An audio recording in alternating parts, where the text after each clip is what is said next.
E aí, pessoal, tudo bem com vocês? Petra Mesquita por aqui na Máxima, porque hoje vocês vão assistir uma entrevista que a gente fez com o João Luiz, que participou do BBB 21, e a gente falou sobre muita coisa. Então só vem. Bom, João, obrigada por estar aqui, por ter aceito o convite agora na Máxima, né? O máximo. E a gente vai falar sobre vários assuntos. Eu queria perguntar pra você, logo no começo, como é que foi a transformação da sua vida pós-BBB? Como é que tá? Foi uma loucura. Muitas coisas aconteceram, loucura, né? Foi uma loucura. Eu acho que eu me vi fazendo coisas e vivendo experiências que eu jamais imaginei que eu fosse viver. Sabe? Tipo, apresentar um programa de televisão.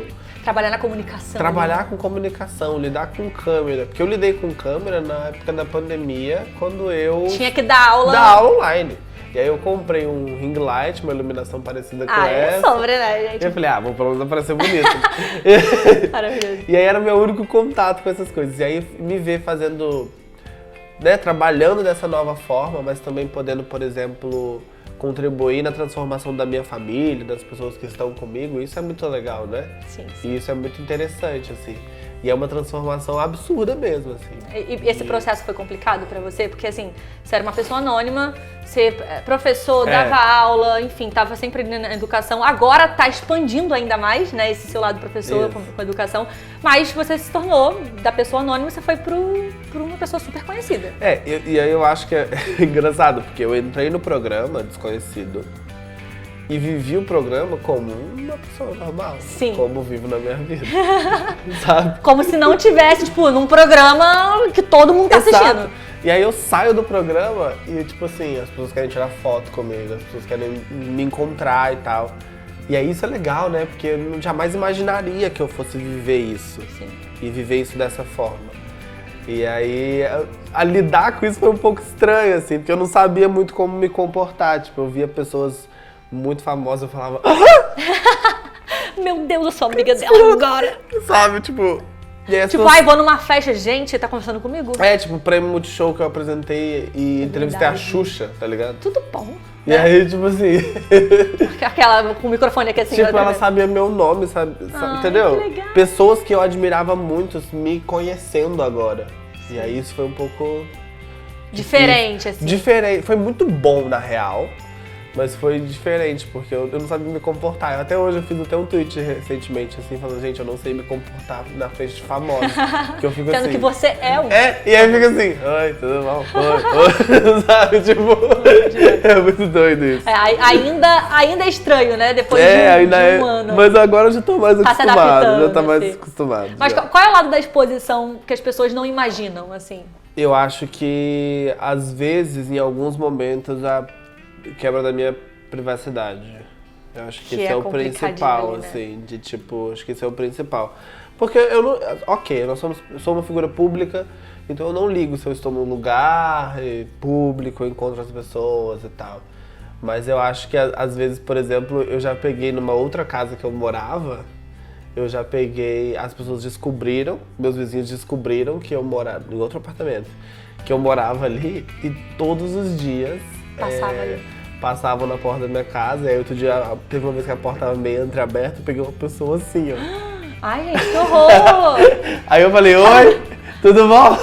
Mentira, João, que pô, tá entreaberta a porta de alguém, você não vai enfiar o cara lá. Pelo amor de Deus, gente. Então, às vezes, isso acontece um pouco, assim. E aí essa falta de privacidade, né?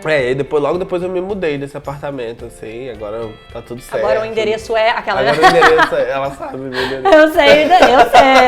Daqui a pouco vai ter, assim. Oi, João, tudo bom? E aí, isso às vezes é um pouco diferente, assim. Mas eu ficava pensando, será que isso é normal?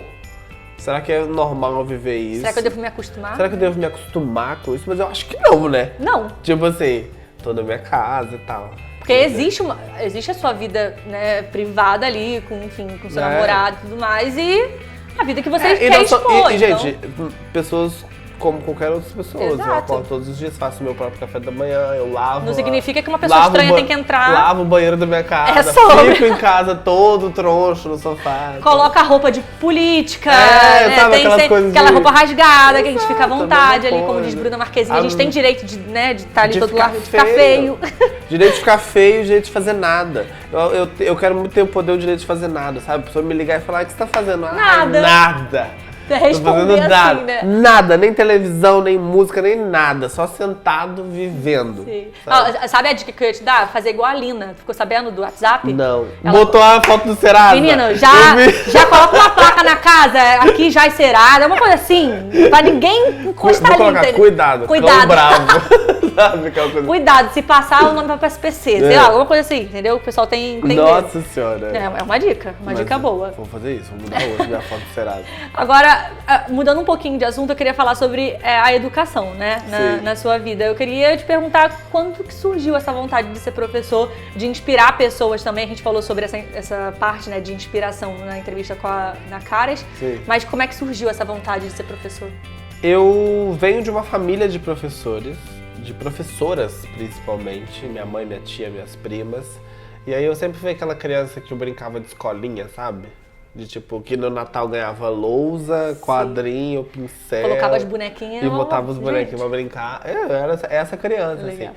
E brincar na minha casa sempre foi uma coisa muito... Preciso limpar meu nariz de novo. Muito bom isso. Eu sempre fui aquela criança que brincava muito de escolinha, assim, ganhava quadro, ganhava giz, lousa, minha mãe me dava todos esses brinquedos. E na minha casa nunca teve nenhum problema em você brincar com as coisas.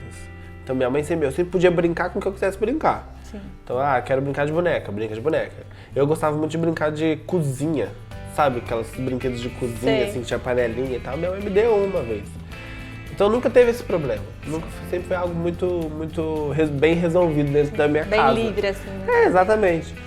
Então, e minha mãe é professora, minha mãe é pedagoga, trabalhou com crianças, trabalhou em diversas escolas na minha cidade. E aí eu encasquetei na minha cabeça, quando eu tinha uns 13, 12 anos, Nossa, que eu queria, muito novo, que eu queria ser professor de geografia. E por que geografia? Porque eu tinha um professor que ele era muito legal na época. Ele era muito legal mesmo. E eu falei assim, pô, eu acho que eu quero trabalhar igual esse cara trabalha. Acho que ele deve ser legal fazer o que ele faz. E ele era muito legal, assim, eu gostava muito dele.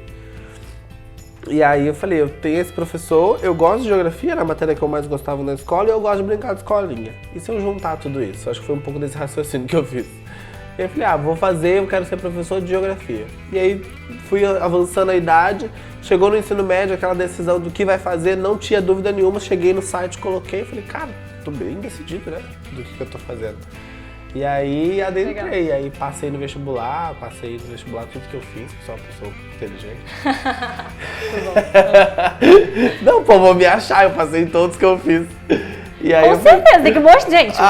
Não é qualquer pessoa que passa em todos os critérios. Caraca, bom demais. E aí eu passei no vestibular, decidi a universidade que eu ia e falei, vou trabalhar com isso. E aí comecei, entrei na escola, fui fazendo outras coisas. E depois você fez doutorado, não foi isso? Fiz mestrado. Mestrado. Terminei meu mestrado depois do BBB. É isso, né, gente? É uma pessoa Eu saí do BBB. Caraca, com pós-BBB bombando e tu no mestrado. Mas eu falei assim, eu vou organizar meu tempo, eu quero continuar estudando. Então o que eu vou fazer? Eu saí do BBB, eu preciso terminar eu preciso começar a escrever meu livro e terminar a dissertação de mestrado. Então eu separava no meu horário do dia, ó, desse horário aqui eu não vou fazer nada, vou estudar e escrever. E aí eu ficava lá.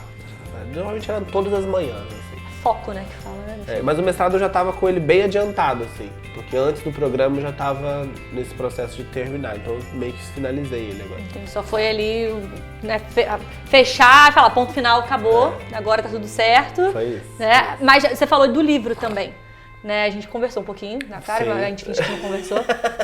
Como é que surgiu essa vontade de escrever um livro, enfim, um livro com um nome peculiar Bem e legal, peculiar, da gente você explicar também um pouquinho como é que foi tudo isso? Tá, foi muito doido, assim, foi como eu comentei pra vocês. Eu acho que eu tinha essa vontade de escrever, eu queria escrever, acho que pode ser legal, tem algumas ideias, tem algo que na minha cabeça fica circulando o tempo todo, que eu falo, isso pode virar um livro, eu posso conseguir transformar isso num livro. Pegava um pouco das minhas aulas, do que eu dava também, e aí eu pensei em tudo isso, e aí eu falei, mas será que eu vou...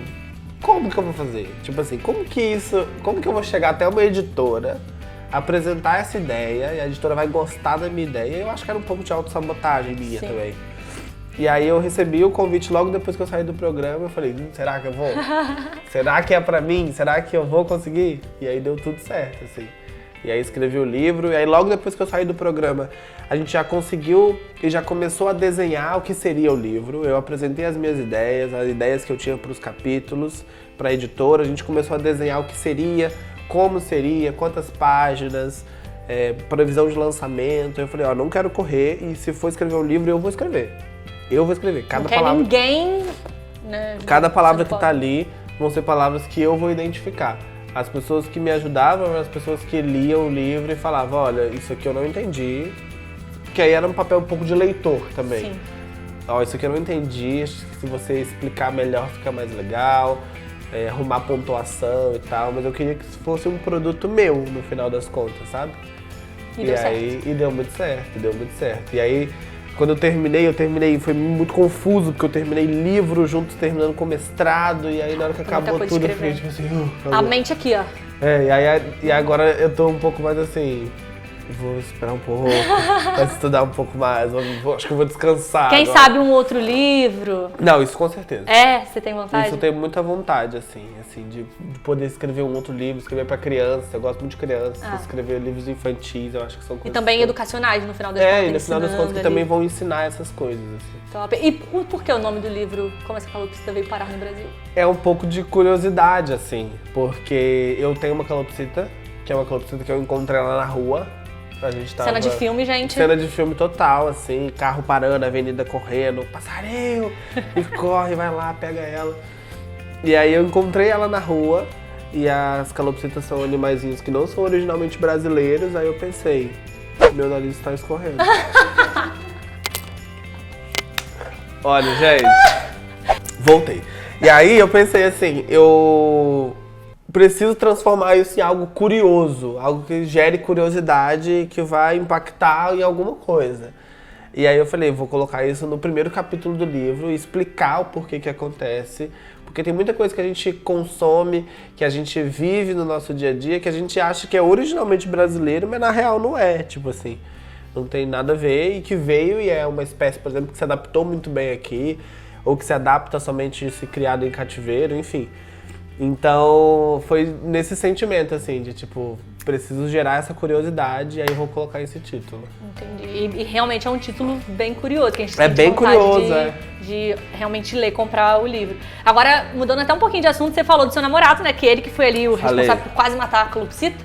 Mas... e encontrar ela. Encontrar e salvar a calopsita, enfim. Mas eu queria voltar um pouquinho, né, pro seu lado de relacionamento mesmo. Sim. Né? No BBB você expôs o seu relacionamento. E mais uma parte aí de exposição da sua vida que tipo, era anônima, agora né, está bem conhecido. Como é que foi pra vocês dois se adaptarem a isso, a colocar o namoro ali exposto e todo mundo conhecendo? A gente sempre... A gente nunca teve nenhum problema quanto a isso. Sempre foi uma coisa que a gente sempre expôs mesmo, mas antes de ser uma figura pública. Então quando eu entrei no programa, meio que ele foi junto, né? Tipo assim... Vou falar de você lá dentro, tá? E vou falar de você, as pessoas vão abrir meu Instagram, vão ver fotos nossas, eu não vou ocultar. E ele super engajado no Twitter. Não, menina, foi muito fofo. Ele é demais, foi. demais. Ai, E ele lá defendendo. E eu acho engraçado que outro dia ele tava falando uma coisa assim, aí ele fez um comentário sobre o BBB, eu nem lembro sobre quem era nem nada. E alguém respondeu ele assim... Nossa, você torceu pro João no BBB passado. Meu querido. O que você tá falando? Meu amor. E aí ele, você queria que eu torcesse por quem? Você é meu namorado, meu lindo. Vocês estão respondendo ele, tipo assim, meu Deus, que crime, torcendo para o próprio namorado. Pelo amor de Deus, ele era super engajado, era super fofo de ver. Exato, e ele é uma pessoa que foi junto. Eu falei, cara, eu vou me tornar uma pessoa pública, provavelmente, que eu então não sabia. E se isso acontecer, você vai junto. Vai ter que se acostumar com isso, vão né? falar como é que é, ele é legal mesmo, ele é assim mesmo, vão te perguntar. E ele adora, né? Ele adora. E aí ele foi pro Twitter na época do BBB e começou a comentar muito o programa. E isso fez com que o perfil dele no Twitter fosse assim, lá pro alto, assim, ele ganhou... Hoje ele trabalha com marcas, faz publicidade. Que legal. Virou um digital influencer também. Total, né? ele conseguiu um número no Twitter que é um número muito expressivo pra rede social. E ele tá lá comentando, abriu um podcast, tá fazendo altas coisas, assim, de produção de conteúdo também.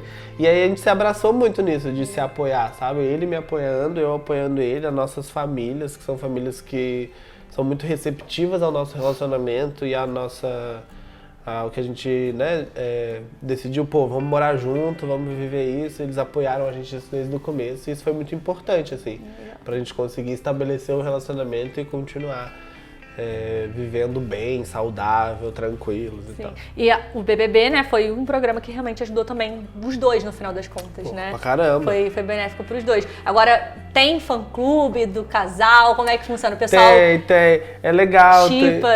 A gente tem uns mundinhos que eram as pessoas que torciam pra mim durante o programa e eles sempre encontram a gente, às vezes, nos lugares. Foram no lançamento do meu livro aqui em São Paulo. E a gente virou amigo mesmo, sabe? Aquela coisa de tipo de pessoas que me conheceram antes de eu conhecer elas, e aí a gente meio que se tornou amigo mesmo. Sempre assim. Se vê nos eventos, sempre tá ali se vê nos junto. eventos, conversa na internet. Sempre dá prestígio e tudo Isso mais. É muito legal, muito legal. Aí sim. Agora, pra finalizar, eu queria te perguntar, quais são os planos futuros de João? O que você prepara pra gente? Ó, como eu te falei, eu tô nessa ideia de escrever talvez um segundo livro, agora no próximo ano, talvez, ou começar já a desenhar. Eu já tenho algumas ideias na minha cabeça, várias ideias. Tem um outro que também é sobre educação, que vai continuar acessando, mas tem um outro que também são coisas que vão sempre me atravessando. Tenho essa ideia, tô aí na apresentação do Trace Trends no Multishow, que vai aí permanecer. Então, toda quarta-feira tem episódio disponível no Globoplay, gratuitamente. Então, se você não for assinante, dá pra assistir também. No Multishow também tá passando o programa toda quinta às 5h30 da tarde, 5 horas da tarde. Então é isso, assim, tô continuando, fazendo muita coisa, tem muita coisa legal aí, tanto nas minhas redes sociais, tem um outro projeto que eu não posso falar ainda, mas que vai vir que vai acontecer e que vai ser bem massa, bem massa. Então, perfeito. Vamos esperar, então, né, esses novos projetos, né? Mais sucesso pra você, João, de verdade. Foi ótimo. Tudo de bom, foi maravilhoso. Volte mais vezes aqui pra Máxima também, a gente sempre tá, né, disposto a te receber, com certeza. E obrigada, mesmo. Obrigado mesmo. Beijo, gente, valeu! Tchau, tchau.